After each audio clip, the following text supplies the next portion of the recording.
Dear child, you have come here seeking me, with expectation, uncertainty, hunger, or hope. You are precisely where you are meant to be, in this moment, and these words are chosen for you. As you lead into these lines, I invite a turn of your space within, for there is a revelation I'm ready to unfold. It's not something sentiment to lighten your day, but the gentle uncovering of a truth that longs to renew you now.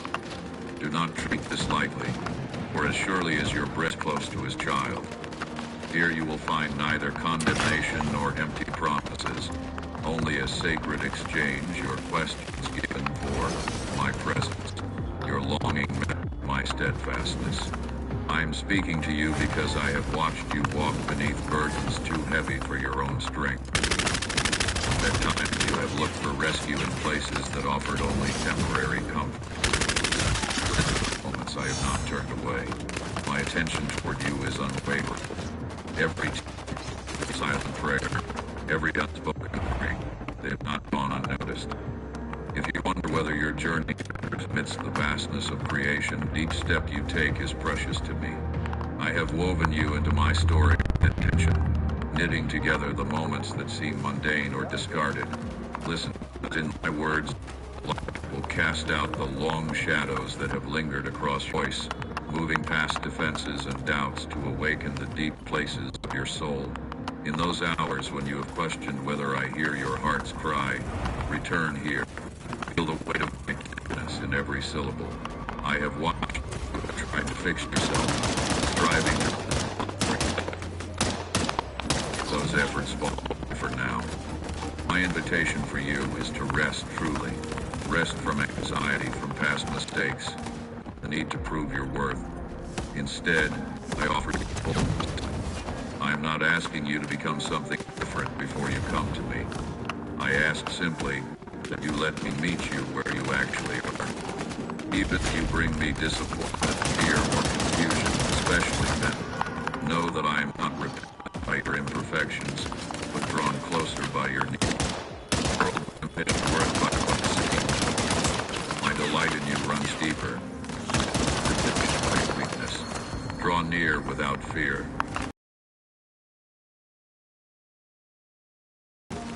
My love is not a reward for performance.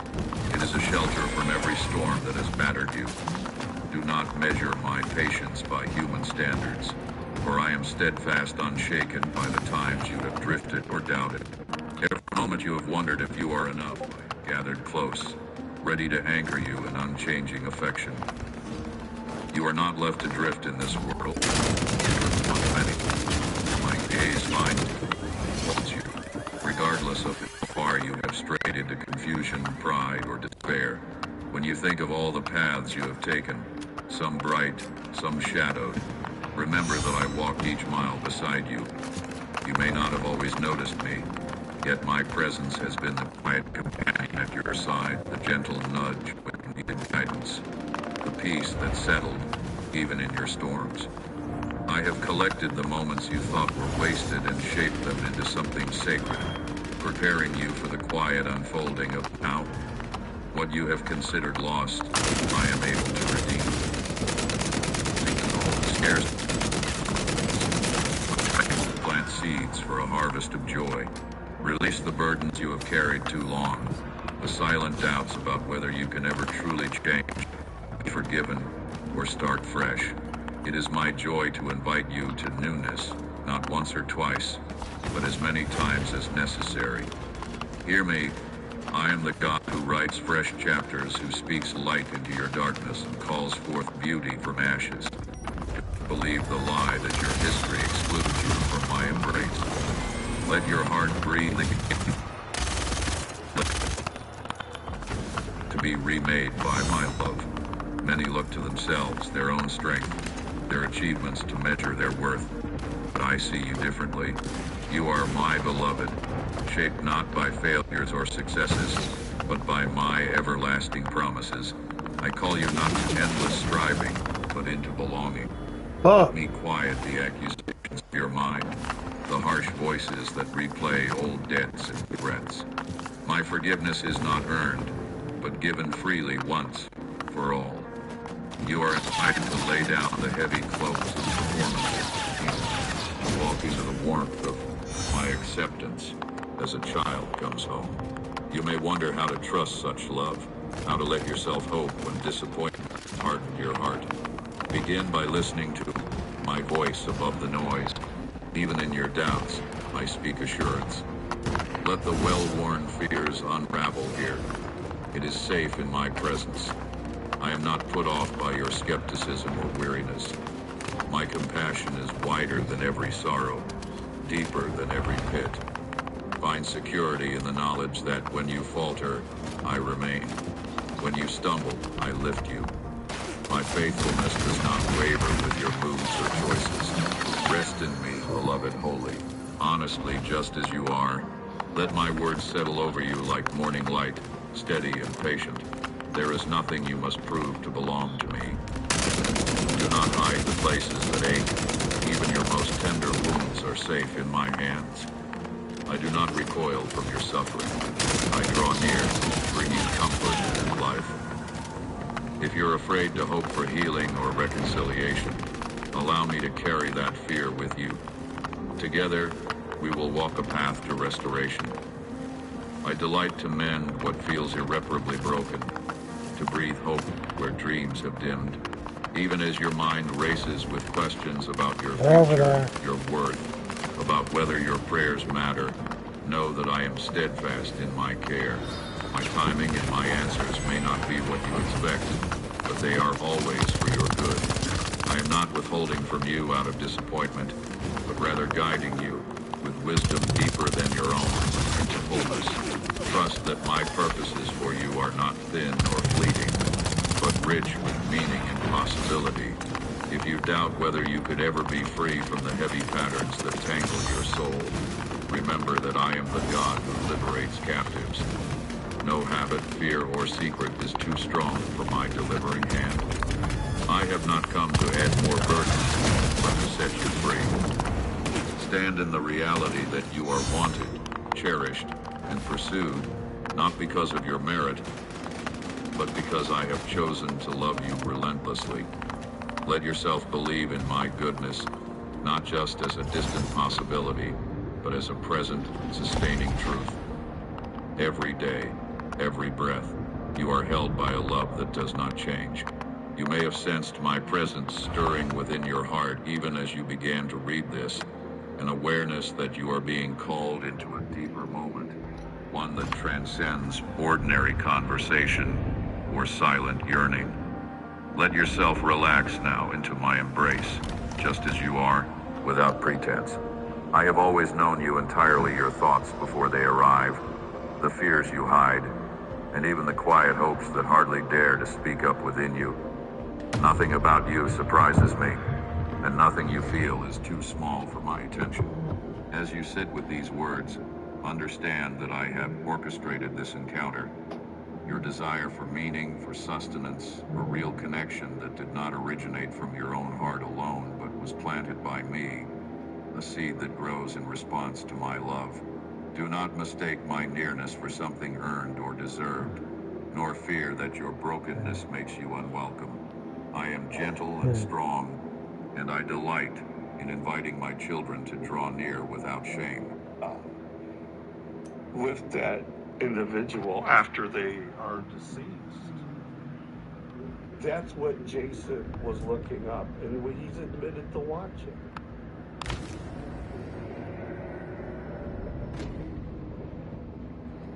That's dark. That's some dark shit. That's where you go on the dark web and find this shit. Because you're sick in the head. Get help. You're fucking sick. There's no... rape shouldn't exist. Why? For this reason. What man would want to touch a girl that doesn't want to be touched? Exactly. Have you lost? The whole point of sex in the first place is pleasure. A girl can't be pleasured by a man she doesn't want to be touched. Constantly talking about it. Constantly. Did you tell this story to you before your mom died? Please, not I'm asking you. How long have you talked about that? Shit. I never talked about it. I actually did a search. I didn't come up with anything, but I did a search on Google for any unsolved attacks on women. And I actually really still believe that there is a possibility he may have done something like that in the past. I mean, you know, we just don't. It's one of those secrets you go to pray for. Because he's so far gone, I believe he actually could have done something like that in the past. I have no proof of that, but just the way he talks about this stuff. If there's been any unsolved / murder,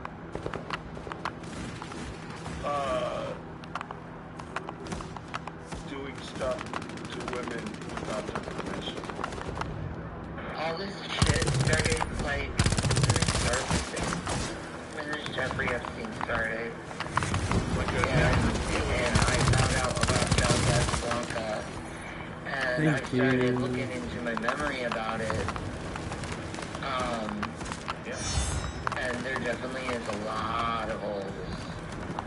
Like, I feel like I was gaslighted out of the situation. Like, I felt like it didn't exist almost. Because right after we left Del Casablanca, we went to my cousin Darlene's house. And lived there for a couple months. Okay. And then we went to North Carolina. So, like, it's almost like they purposely didn't give me time to go. To forget everything, like so many things happened at once. That was right before the event of the cousin. Do you know that your story lines right up with all that? I know. Exactly the same stuff. Go ahead. Get it all out there. Like, something weird happened with my parents. I have no idea. My parents and their parents. Shit, I don't have no idea. Right? I was almost saying they were scared of male and female cousins. And I've never ran across anything. Oh, goddamn shots! A porn guy or anything like that. I've always, like, I don't know, like, had the real thing and never was desperate enough for. That really doesn't make any sense. Just never had much interest. Fuck! like my male cousin was trying something with me. And it was really disturbing and disgusting, and I was confused. But I didn't do anything. But I know my sister did something with my other guy. Oh, yeah, thank you for reminding me of that. Where they at? Don't forget, too, about Burger King. The tampon sniffing. Fuck. The feminine napkins. Jason Snap. Yeah. These elite families are into incest. Yeah. So this makes sense. You are elite blood. Okay, guys, like she's confirming so many things. Alright. Her blood is elite, I'm telling you. But we gotta find out how elite it is. I should be a fiction writer? Well, how is it telling the truth? And why would this stuff come up so casually if it was fiction? She's telling her life. You should keep going. She also says that her family is royal. Her ancestors from Ireland, that they're royal. Bullshit. Like, she just can't be like regular people. She's got to be royal. So should be watching this shit, then they should know that their mother was a victim of a lot of sexual abuse. What's fascinating about this too is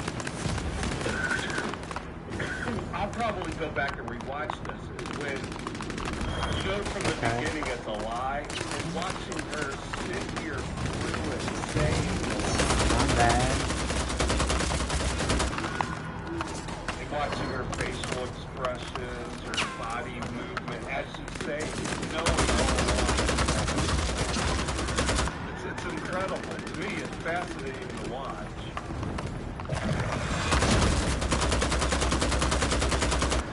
And maybe that's the problem with everyone and everything.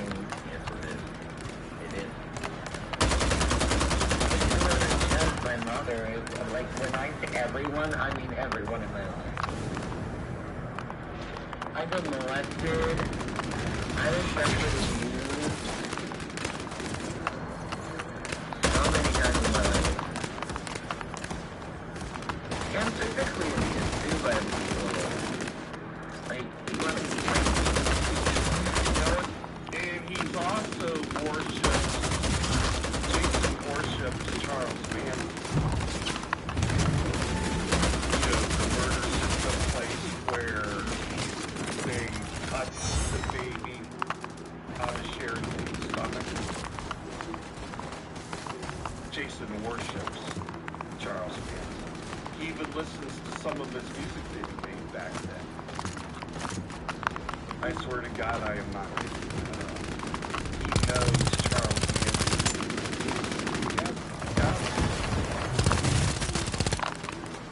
you know, my story is because they say I'm lying. Why am I talking about it so casually? You said it yourself. I speak about this Victory, subject so baby. casually. Why do you think? Why do you think? Why do you think I'm so passionate about this shit? Because I've been there. And I don't want anyone else to feel this way. What the fuck is this weird shit? I see so many people trying to label me now a PDF file. No. I don't. They didn't cut the baby from Sharon Tate. I could have sworn that happened. Did they cut the baby, or did they just stab her in the stomach?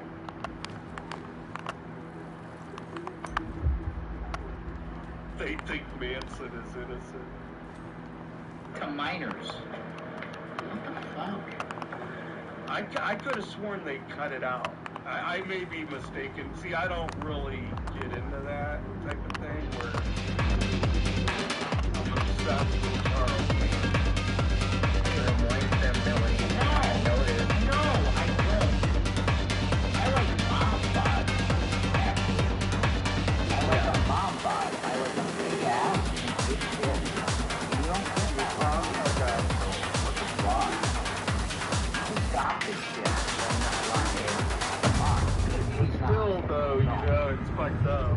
Killing a pregnant woman with a baby and killing, you know. I mean, that's what he worships. I'm telling you, send any of the videos that you've seen in the last few days to Dr. G, that fucking body language guy. He's gonna tell you that she's telling 100%. I gotta go. Hey, I've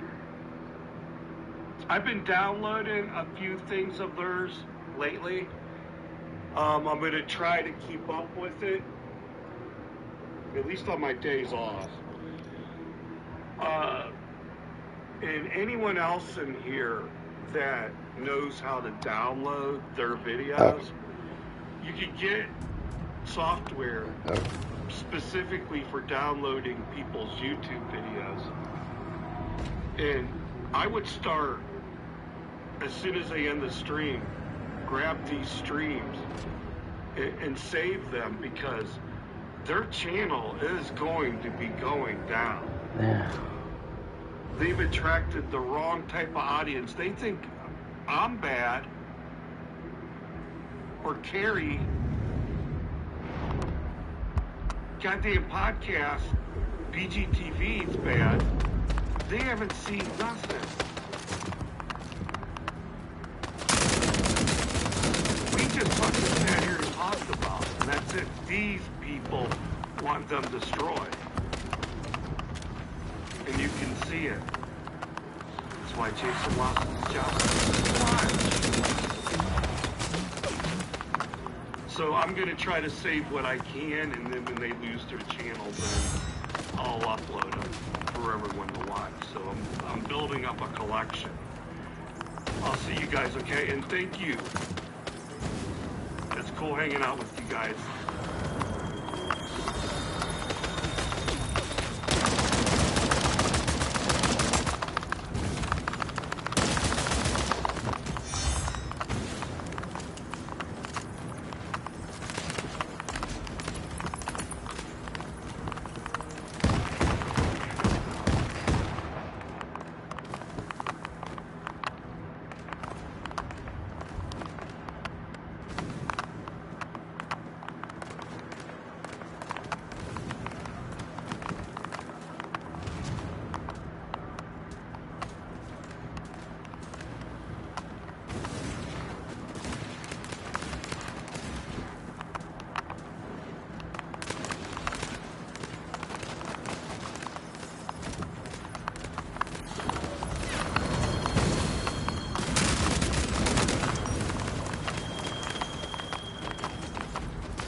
Got his ass.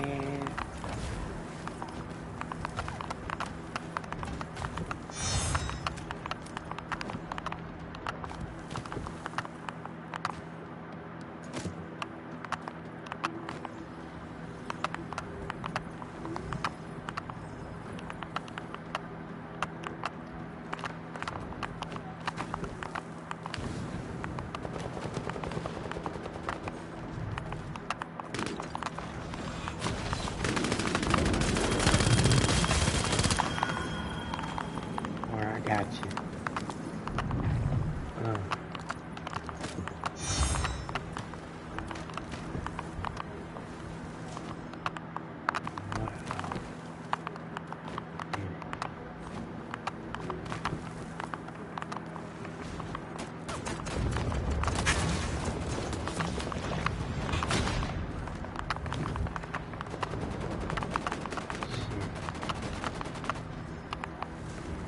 Rooftop.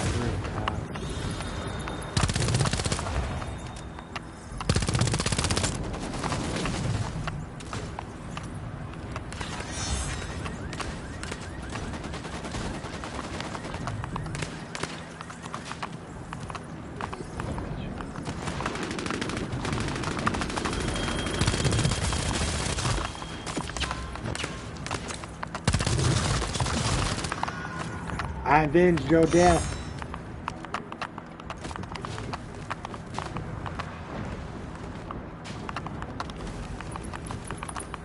Oh shit.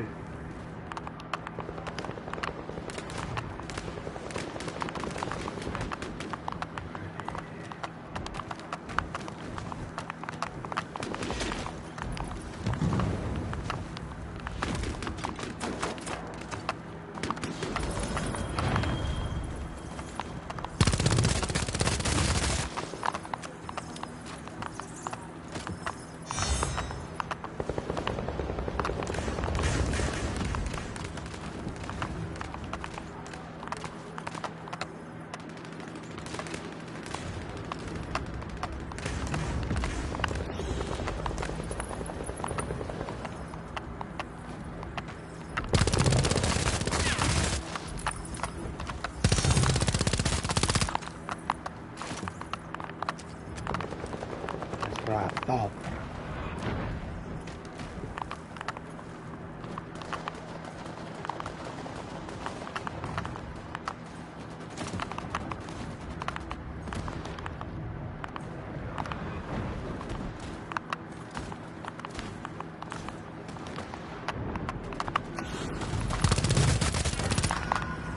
Ooh, dominating. Stay right there, sweetheart. Stay right there. Got you.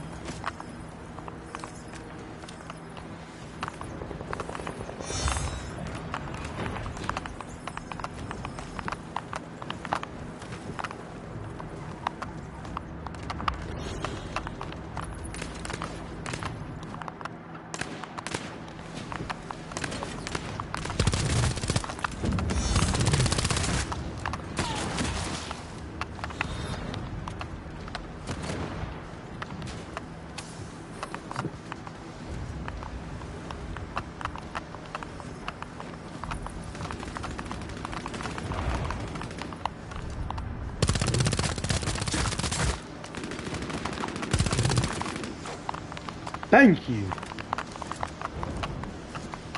Motherfucker almost killed me.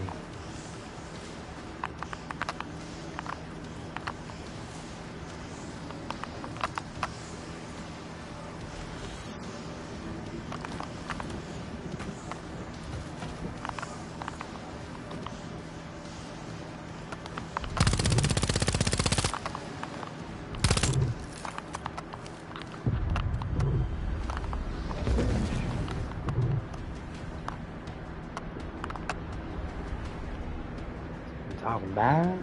Ooh.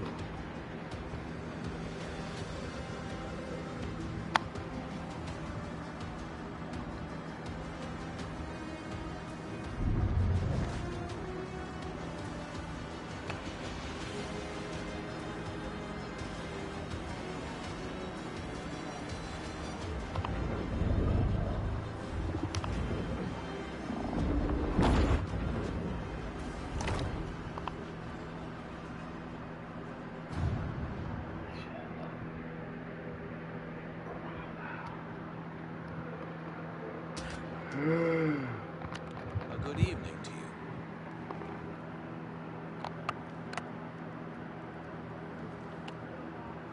Thank you.